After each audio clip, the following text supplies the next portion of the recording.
Welcome back to another episode. Today I'm working on this 2011 Honda Pilot, and it has that notorious center console knock and ticking that actually comes from a temperature blend door actuator. There's actually two actuators in this console. There's one mode actuator that'll have the come out the floor vents, or the center vents have it come out the top vents on the rear of the console right here. And all I had to do is pop off this upper trim piece. That exposed a bunch of Phillips screws along this panel here. I popped off the rear of the console. It just clips in. All I did is unclip it, and that exposed a Phillips here. And now once I have access to the actuator now, if you pull it back, you can see the two actuators.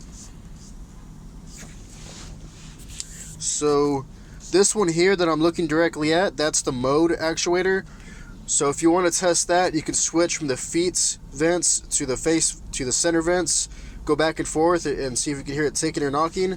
And the one to the left of it directly in front there, that is the temperature actuator. So what I actually did is cycle from hot to cold, and it eventually did knock. So I know for sure that is the faulty actuator in this case.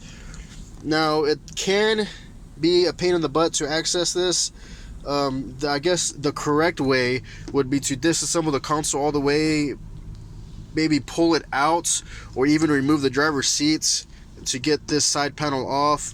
And it looks like you might have to take the dash apart to get these panels out, but I've never actually taken it all the way apart like that. I've had really good luck with a really stubby Phillips bit like this that has a quarter drive that I fit onto a ratchet. And with this, I'm able to actually fit it in here and take the two screws off and change the actuator just like this. These things are pretty much a lifesaver. I'll link this in the description.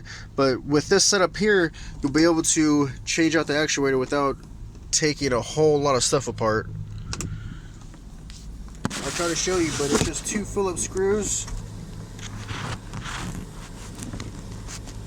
There's one screw there, the other screw is down there. I'm sure it's going to be super blurry and you probably didn't see that, but there's only two screws on the top left corner and the bottom right corner. Okay, so I was actually mistaken. There's three screws holding the actuator in place. So I've got the three screws out and I've got it unplugged just to show you that it is possible. It will involve you scratching up your arm a little bit. I've been in here with the ratchet getting those three screws, but if you want, like I said, you can just take the console out all the way, take the driver's seat out, take this apart, the dash, do whatever you think is easier, but this is just the way I do it. I probably spent about 5 minutes taking these screws out. The only thing that sucks is it kind of chews up your arm a little bit inside of this panel in here. So this is the actuator. This is the faulty part that's knocking and clicking and making all kinds of racket in the console. So installation is just the reverse order.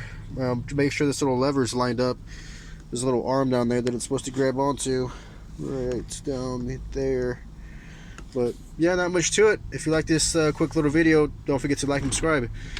See you next one. Thanks for watching.